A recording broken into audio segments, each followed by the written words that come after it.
ಇಲ್ಲಿವರೆಗೆ ಬರುವುದಕ್ಕೆ ಕಾರಣ ಮತ್ತೇನಲ್ಲ, ನಿನ್ನ ಮೇಲೆ ಹಳೆ ದ್ವೇಷ.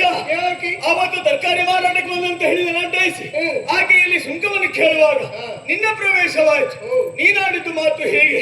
ಸುಂಕ ಕೊಡುವುದಿಲ್ಲ ಎನ್ನುವುದಾಗಿ 4 ಬಾರಿಸಿದ ನೀನು ಈಗ ನಿನ್ನನ್ನು ಕೊಲ್ಲೋದಕ್ಕಾಗಿ ಬಂದಿದ್ದೇನೆ. ಅವತ್ತು 4 ಬಾರಿಸಿದ್ದೇನೆ, ಇವತ್ತು 8 ಬಾರಿಸಿ